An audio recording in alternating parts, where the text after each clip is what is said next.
Hello and welcome everyone, a new episode of Money Means Business. President Abdel Fattah al-Sisi arrived back home after participating in the Africa-Russian summit, which was held in St. Petersburg. And on the sidelines of the summit, President al-Sisi held a number of meetings with many of world leaders. Of course, President al-Sisi held talks with the Russian President Vladimir Putin, and they discussed many issues of mutual concern. On top of the list is ways to boost cooperation in the field of industry, of energy, particularly with the Russian support to Egypt to build the Abbas nuclear plant, in addition to many things related to business and to the many opportunities here in Egypt, which are very much attractive for foreign investors, whether from Russia or from the whole world.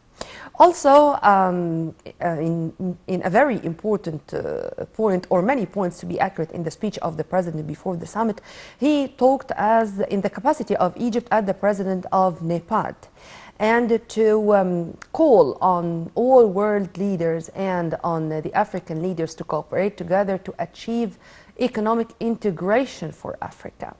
These are going to be some of the most important points we are going to discuss in this episode, and we are going to know more details in the coming report, in addition to many elements, many points, many steps taken by the state to attract more investments and more entrepreneurship and startups to start in many new industrial and investment domains. Right after this, we are going to be back with more, so stay tuned.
Welcome back, and to shed more light on the elements which we mentioned in our intro, we are very much delighted to have with us live here in the studio my dear guest, Mr. Abbas Zoghary, our economic expert. Thank you very much for being with us, sir. Welcome. And let's start immediately with the visit of President al-Sisi to St. Petersburg, to Russia, and to the talks he held with his Russian counterpart, Vladimir Putin. the points which were on the agenda of talks, how to increase the economic trade and industrial cooperation between Egypt and Russia in specific. And the Russian president expressed hope that very soon the Russian economic and industrial zone is going to be established here in Egypt, and to have a number of Russian companies practicing their economic or investment activities here. How do you see this, and how the Russian economic industrial zone in Egypt is going to be a win-win situation for both sides? Now, first of all, I think that President Sisi has made the right decision to do that. And it is not only for Egypt, because the Russian has a lot of investment since a long time in Egypt. If we see the side of the east of Port Said, and they help us with the Abbas, as you know, for the energy. And because of President Sisi is the president of NIFAD for Africa, he is expert in infrastructures. And we have talked about this before when we were talking about how to encourage investment in Egypt. We have talked about roads and transportation and etc. The first aim was with the African summit during the last 3 days in St. Petersburg, and the President Sisi was that he needs to encourage the investment in Africa, because as you know that Egypt is a gate for Africa with the Arab countries and with the Mediterranean and with Europe, and Sudan and after are the gate for Egypt to enter Africa. You don't have roads between Egypt and Cape Town. You don't have transportation, you don't have railway. And if you would like to encourage the investment, people need stability and flexibility in transportation. And this is going to happen. And the Russians are going to invest a lot of money for it. He's busy with not only a company or changing idea between businessmen in Russia and Egypt, but also with the African people, with them resources, also with sickness in Africa, also with the infrastructure. So in my opinion, I think it's a very important summit has been, and is very successful. And I think it's gonna bring a lot of results, in positive results for our economy. Inshallah. And also to many African countries at the summit gathered a number of African leaders, African presidents, in addition to, of course, the businessmen who were there to discuss many chances or business opportunities. And this is going to remind us with what happened only 10 days ago or something, when President Sisi was in Nairobi, Kenya, to attend the mid-year African Union Committee to review what happened in the past 6 months of the year, and to continue on discussing our homework, our steps or our efforts to attract more investment. And the most important goal is to achieve sustainable development and to achieve also integration or integrated economy in Africa. How do you see these topics, sir, and what are the most important steps to be taken in this very long path? Well, it's good that you mentioned that, because this I have talked about it 3 years ago, because the most of the Egyptian business people were attracted by the West in Europe. And I have advised them to invest in Africa. Mm-hmm. Because in Africa there is a lot of mineral, there is a lot of everything. And those people has been disclosed since a very long time. I mean, it might be more than 30 years, because was no commercial change with them, nothing.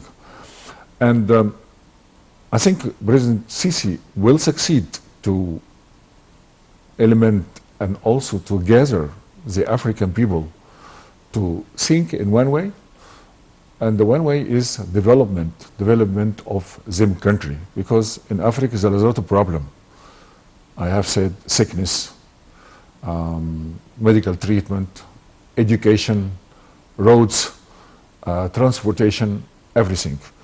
And if this going to be as the president want, because you can sit with the African and on table and you make an agreement. No, it's not agreements, it's not only ink on paper. This is exactly what was said in Nairobi, in Kenya.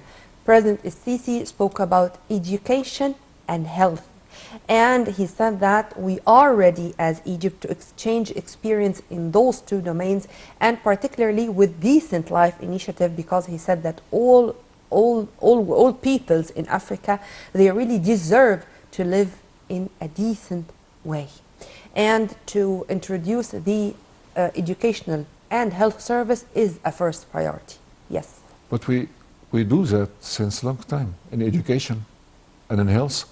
We invest a lot of teachers in Sudan, and also in Nigeria, and also in Nairobi, and also in Kenya.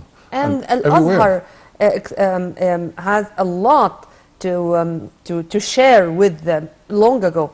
I mean, this was one of the most important elements which were already discussed. But if you permit me to return back to the summit in Russia and to speak about the other side of the coin, I mean the West, and how the West learned the lesson that Africa with its natural resources, Africa with its wealth, it's a real treasure. And in the final session yesterday between Russian President Putin and the EU President of Comoros, Ghazali Assoumani, he said, he mentioned a very important agreement. He said that Russia is ready to help Africa in education and in vocational training, to train our cadres. How do you see this as another field of cooperation between us in Africa and the West here in, or other countries? Here we are speaking about Russia. As I have said, this will be another step for Egypt for progressing the relation between the African and the Egyptian, because Russia is not going to invest independently with each country in Africa, but this will be going through Egypt. And I think it will be a challenge for the Russian and for the African and for Egypt to go through. The West has taken all the things from Africa, and they didn't help as they should do. And now is the time that the African woke up and they are aware of the problem which are around. They are aware of them resources which they were not beneficially use it for their own country. They were aware for all the money which has been taken out of them countries without that the people get use of it. So in my opinion, this will be a great and good and progress if it goes on the way it should be. Mm-hmm. And also regarding using the local currencies, because it was said, and I think this is going to be implemented that soon on the ground, to use the local currencies between Egypt and Russia, as well as also there were media reports speaking about between Egypt and India, to use the Egyptian pound and the ruble when it comes to Russia, or the rupiah when it comes to India. How do you see this, and how this is going to be for the best interest of both? You know, this is the important, very important happen in 2023 between those countries. As you well know, we do have a big problem in Egypt with the foreign currency. In our port, in our market, the high price which has been for the inflation, and we have lost a lot of money from our economy, also for our balance to the international, the IMF. And with this agreement that we could use our local currency for our import from Russia and from India, and also them import from Egypt to there, first of all, this will make things cheaper for our community. Second, we will not have any problem with the foreign currency, as we are going to save dollars and then buy dollars from everywhere and asking all the country if they can buy something in our country that we can get a foreign currency. This will help us in a lot of ways to make life as easy as possible for our Egyptian population, because as you will know, the foreign currency has made everything very expensive for the local market.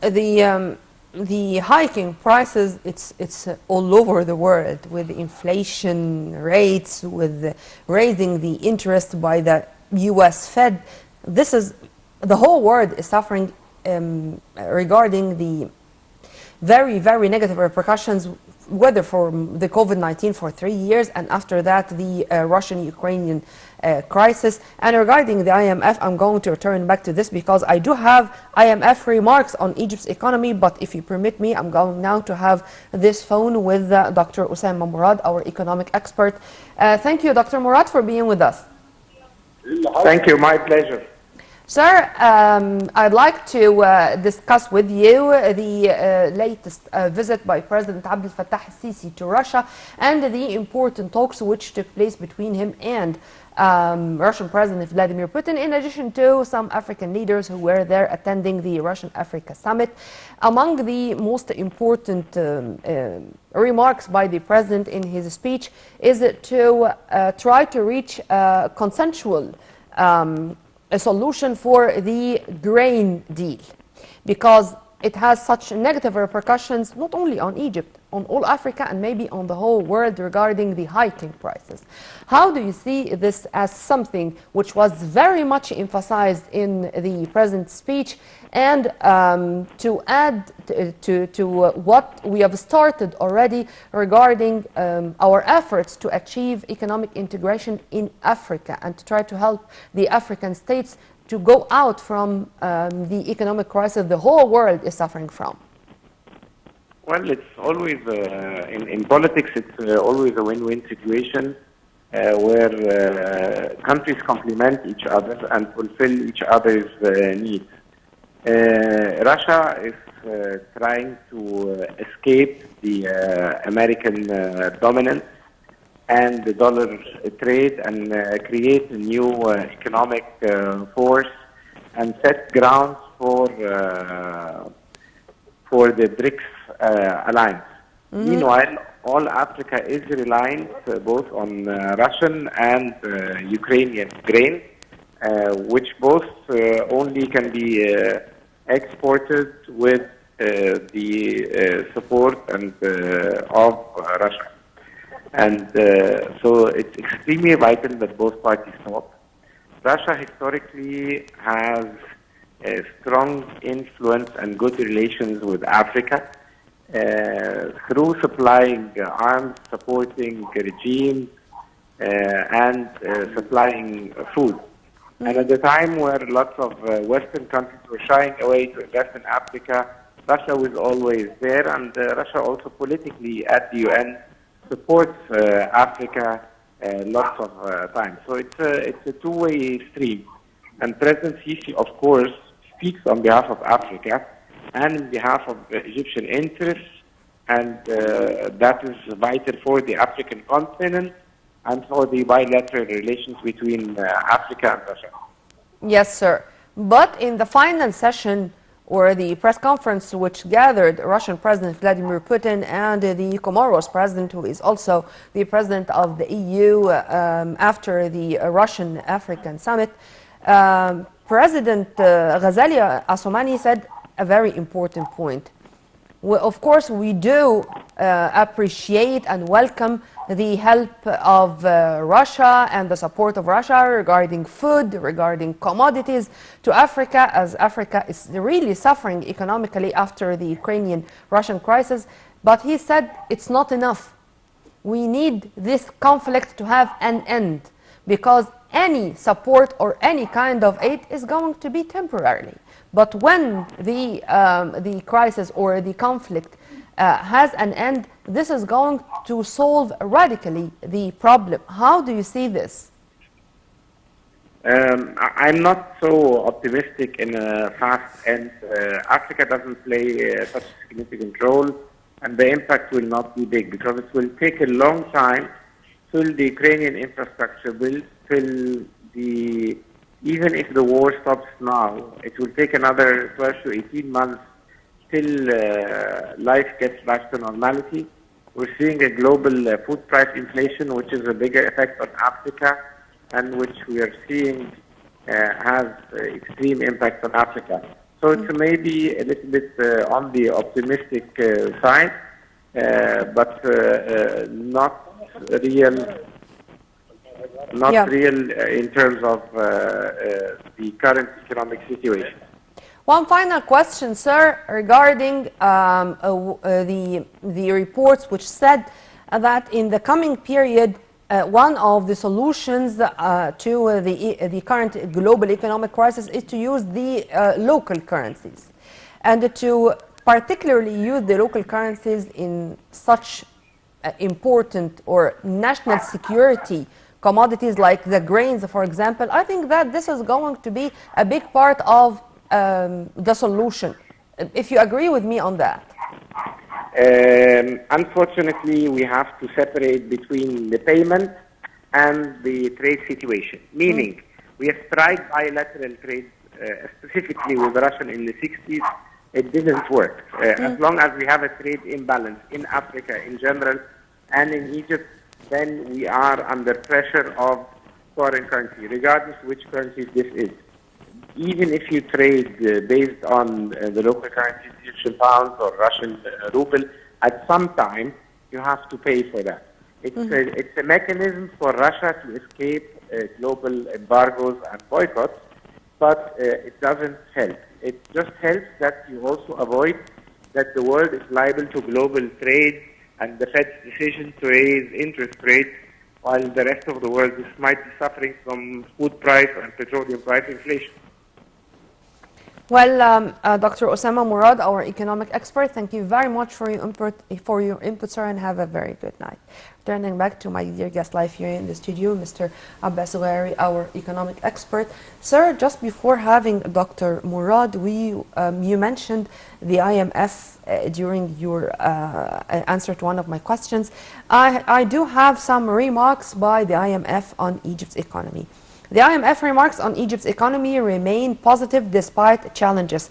The treasurers of the Federation of Egyptian Chambers of Commerce, Mr. Mohammed El Fayoumi, said the recent statements of the International Monetary Fund about the ability of the Egyptian economy to recover and the IPO program implemented by the government confirm that Egypt is able to continue on the path of development despite the unprecedented economic challenges we are all facing as a result of global crises.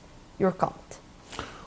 Well, I agree with that. I mean, in the last few months, the export of the Egyptian economy is increasing a lot. And in agriculture, in oil, in gas, and this has make a space in our foreign currency that we could arrange it for other things. You were talking about the prices, that this is in global is getting much higher everywhere. I mentioned. I get back, if you allow me, to this point that we have talking about the local currency, the exchange of local currency between Russia and Egypt and India and Africa and it's coming Algeria and Brazil. I said to you that this will make the life easier and the price will be cheaper because we don't have to buy the foreign currency to. We are going to save foreign currencies for other for other you deals. You will still have the West. You will still have the European. You will still have the U.S., which you need something. And if we could save the big part of our food industry from these countries, I think it will be much more helpful for our economy, and our economy will be much better than is it now. I mean, we are on the right track. Thank God. Thank God. Thanks God, things goes difficult, people are complaining, but we have to thank the president and the government who are, I'm repeating it, because some people does not know how it goes, but I know for sure that the president and his government are doing the most hard work that they could arrange. The current global crises, but it's our role to shed more light on what's going on the ground and the state's efforts to face these changes and challenges in the same time. For example, Minister of Trade and Industry follows up on the developments of the Golden Triangle project. The Golden Triangle includes industrial, mining, tourism, agriculture and commercial areas. Minister of Trade and Industry, His Excellency Ahmed Samir, held a meeting with the General Authority for the Golden Triangle Economic Zone, and he stressed that the state is keen to benefit from the enormous resources available in the Golden Triangle and to give the chance for more startups and investors to invest there and to start their project there. Sir, how do you see the Golden Triangle as one of the examples? Well, it's a good word what he has mentioned. I hope that will be helpful. I see a lot of reason that things can go easily, but if they could take the bureaucracy out of this, it will be much helpful.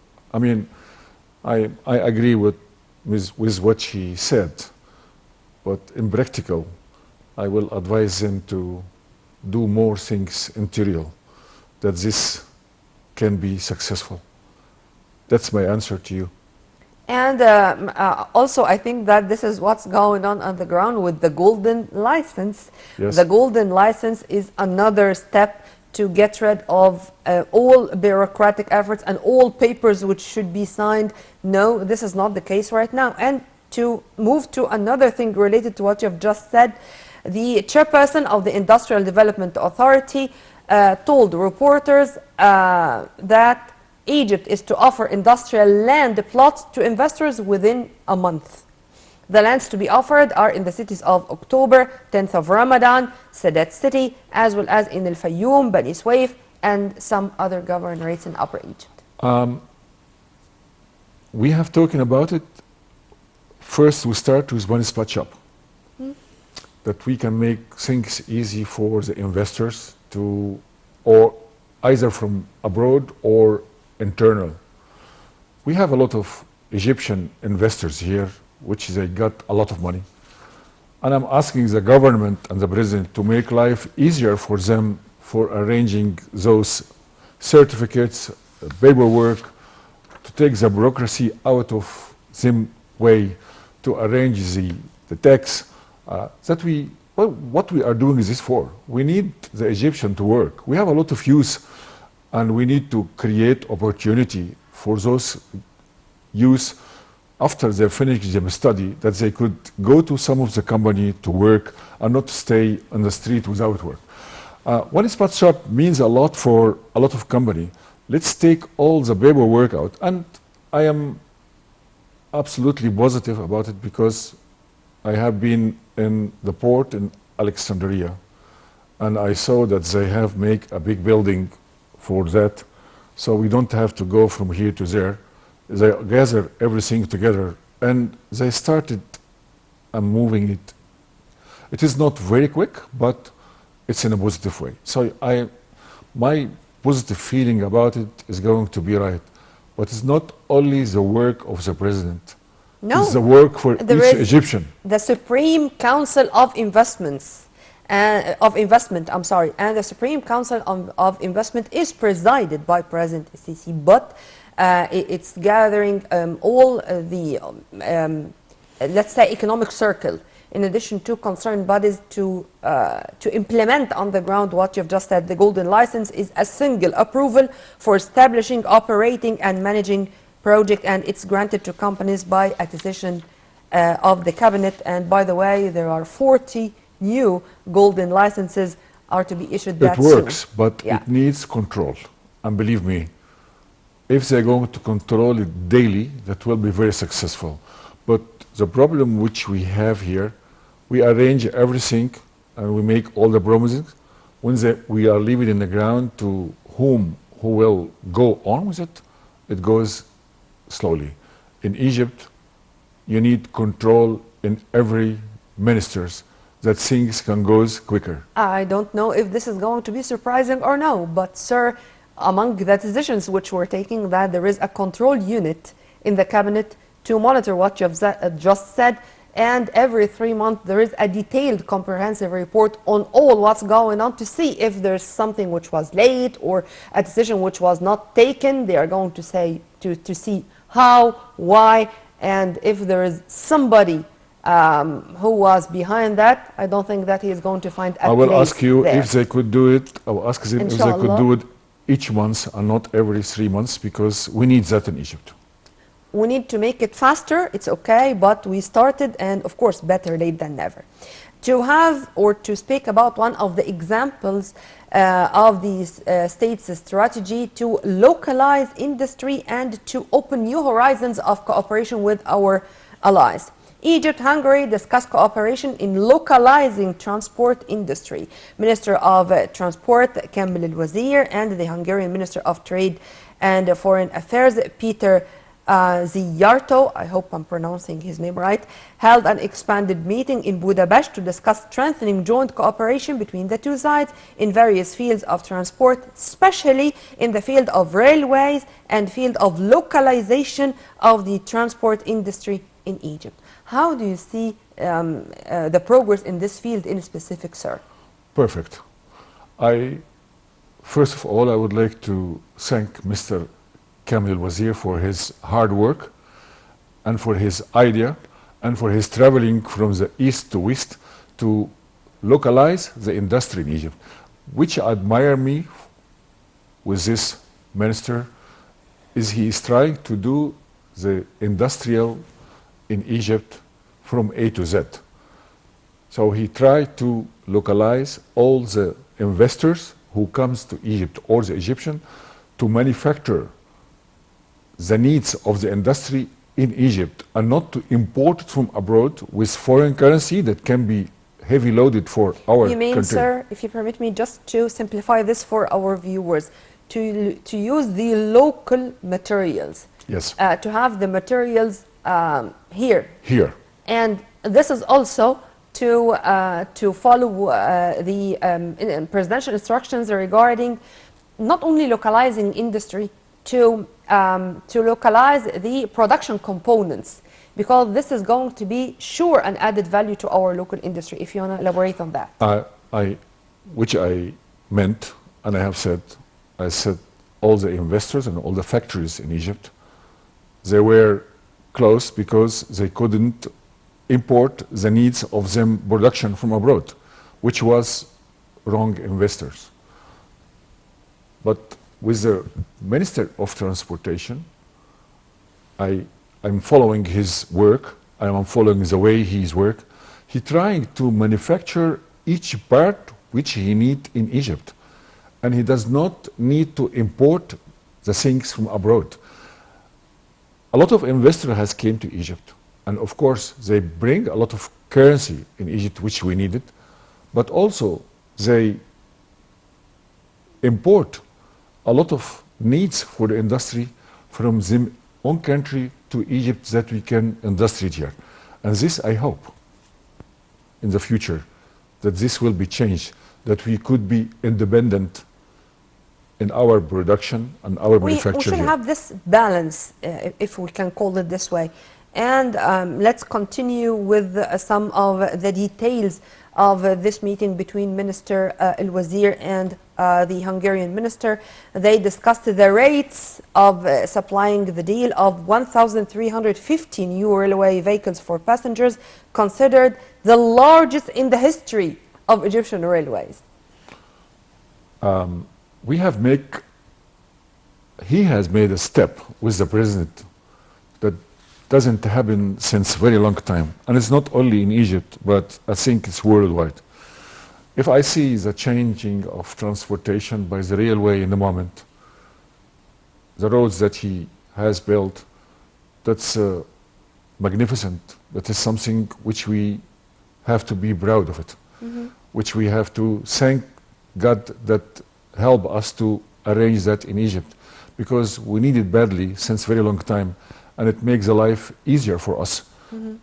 If I could travel from Cairo on 6 October to Aswan in 4 hours by train, that's wonderful. And this is Bashtil station we are watching Bastille, right now. Bastille, I know. It's really a piece of art. This is the Upper Egypt station, and which is 56 Fadan, and which he has built it in a way that very modern, and I think it will be one of the best station has been built in 2023 worldwide. It's not only in Egypt but worldwide, like Adli Mansour station. So we have another opportunity to connect the north and the south with Bashtil station, which has offer not only the railway but a lot of services for the travelers.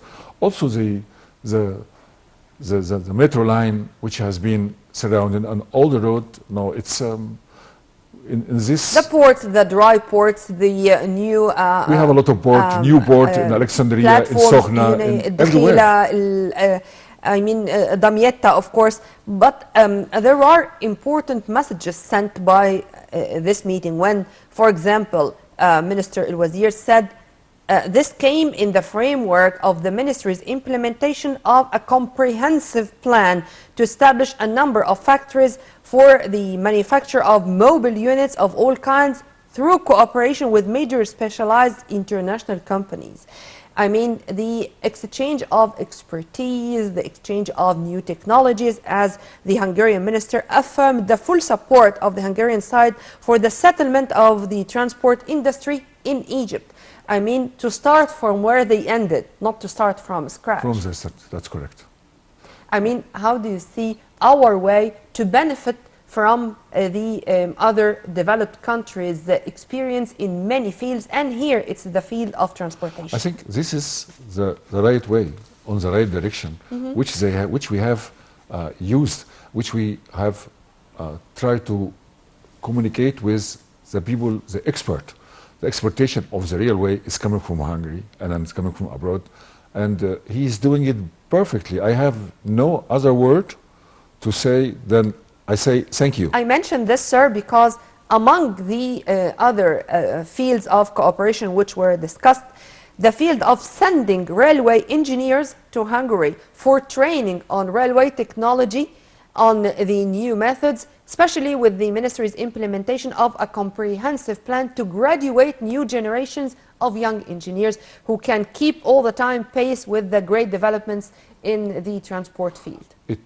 It opened opportunities for the Egyptian youth to think wisely, not only about learning to be a doctor of an engineer or a head officer, whatever, but he has opened them eyes to work in the field of the engineering, in the railway, in other factories, and this is wonderful. This is something which we will be.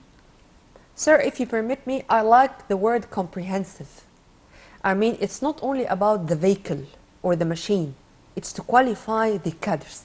It's to empower the youth. because of this, I said it's a message sent through this deal that we are taking care of both sides to deploy the latest technologies and to qualify the cutters. And this which we have missed all the years. We were not qualified for manufacture, but now we are able to do that, and we can do that. I cannot find a better word. We are now doing that, and we are able to do Yes. that. Yes.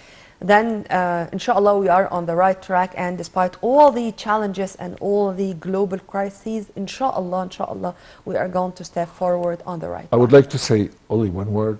Sure. I would like all Egyptians to be feeling safety, because we are in the right track and our economy is growing on the right way. It is slowly, but we are better than other countries. And our modernity and our hard work, our ministers, our president, really, we have it better than any other country. Thank you. Mr. Abbas Zoghary, our economic expert, thank you very much for your input, sir. You're welcome. And to continue with the optimistic view of the coming period, we are going to return back or to go back in time to remember one of the very important turning points in our modern history, and to feel proud of what the late President Gamal Abdel Nasser said long ago. It's in Arabic, it has another tone, by the way, but the nationalization of the Suez Canal. تؤمم الشركة العالمية, the international or the global company of the Suez Canal, to be nationalized and to return back to us, to Egyptians, because it's our own. I'm going to leave you with a report to remember together those glorious moments. And by this, we come to the end of this episode of Money Means Business. See you, inshallah, next time in another episode of our program. With all my love, this was Nermeen Abdurrahman.